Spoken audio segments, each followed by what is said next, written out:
So now that we've delved into the definition of concavity, we're going to start looking at inflection points, or points of inflection. And so in the previous video, we established that, concavity kind of tells us the shape of the graph, whether we're kind of opening upwards or opening downwards, and there's a correlation between concavity and the sign of our second derivative at a given point. And so we said that we are concave up and our graph kind of opens upwards if the second derivative is greater than 0, and we're concave down and our graph sort of opens downwards if the second derivative is less than 0 at this point, or if the second derivative is negative. And so previously we noted that there is a particular circumstance when our second derivative is equal to 0 or is undefined, and those cases are what we refer to as inflection points, or points of inflection. And so the definition that I like to use for inflection points is essentially just points at which a function changes concavity. And so another way to state that is just points at which our second derivative is equal to 0 or our second derivative is undefined, but mainly when its second derivative is equal to 0, because there will be cases where then the first derivative is also undefined, or the function itself is undefined at that point, and then that gets a little bit particular. But anyways, the reason why we use this definition and we state that we change concavity whenever our second derivative is 0 or undefined is because that kind of, whenever our second derivative is 0 or is undefined, then we change signs, right? So we're just looking for wherever our second derivative goes from being positive to negative or negative to positive, and that will essentially tell us where we have kind of a change in concavity, right? And so inflection points are just points at which we start shifting in concavity from either concave up to concave down or concave down to concave up. So we just have to look out for a change in concavity. And I'm going to use the previous example that we looked at in the last video, this very arbitrary function over here. Keep in mind, this is just the function f. It's not the first derivative of f or the second derivative. This is just the function f itself. And if we were to kind of mark some points of inflection, we can just look at concavity. So right over here, like in this region right over here, it looks as though we are actually concave. We are concave up right over here, right? So here we are concave up, as we previously noted in the last video. And then over here, we shift to sort of this concave down, right? Because we then start opening downwards, concave down, right? And so where do we notice that shift? Well, maybe some point right in between. So maybe some point over here, for example, or maybe some point like right over here is where we start shifting from concave up to concave down, right? Here we start changing concavity. So here we could say that maybe this is a point of inflection, right?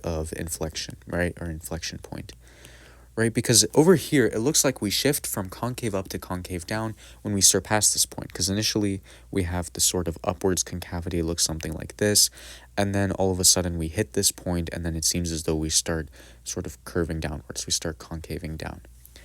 And then if we continue, then we reach over here, this little region right over here, where we are concave upwards now. So again, we change concavity because we were initially concave down, and right over here we're now concave up, or concaving upwards. And it looks like this happens, or the shift in concavity happens when we start reaching around this point. So this right over here could be another point of inflection. Why is that? Well, again, we shifted in concavity. We changed from a concave down curve, so we were opening downwards. We hit this point of inflection, and then we're concave up again, right? Like you can see, we start concaving upwards. And then, okay, I don't know why that didn't outline very nicely.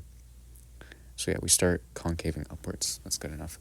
And then over here, again, if we move a little bit forward, or if we move a little bit towards the right, then again, we end up shifting in concavity. We're now concaving downwards, right? We're concave down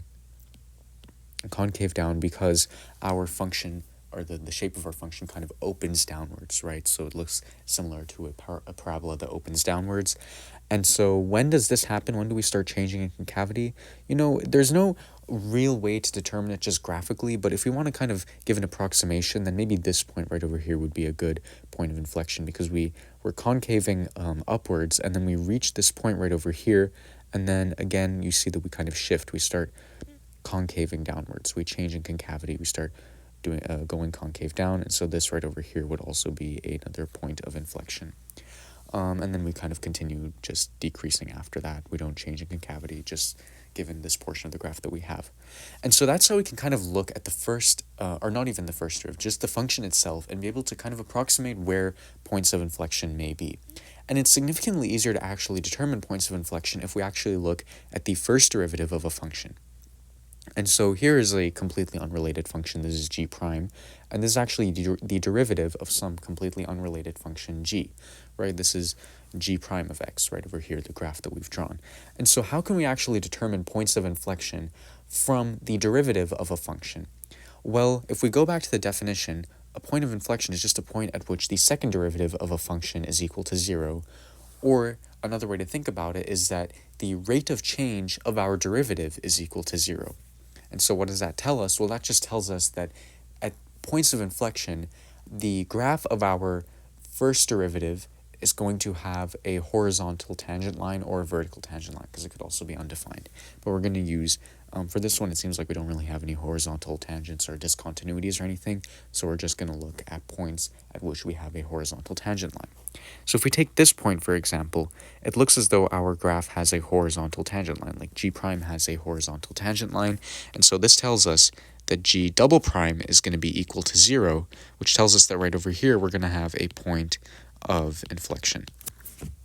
And then again, we can go around and just mark really any of the stationary points, or the points at which the derivative of our function is equal to 0, or the second derivative of g, or the derivative of g prime is another way to think about it. So right over here we have g double prime is equal to 0, so this would be another point of inflection. Same thing over here, and over here. And so, as you can tell, it's actually significantly easier to determine where our points of inflection are when we're looking at g prime of x, because we just need to look at where g prime has a horizontal or a vertical tangent line. And so we can immediately determine that these are all going to be points of inflection. So let me just write that down. So these are all going to be points of inflection. And so we have two ways to kind of graphically determine points of inflection, depending on what type of graph we're given. If we're given the function itself, we just need to look at where we kind of shift in concavity, where we change from either concave up to concave down, or from concave down to concave up. And that's how we will be able to determine, oh, okay, what the hell just happened?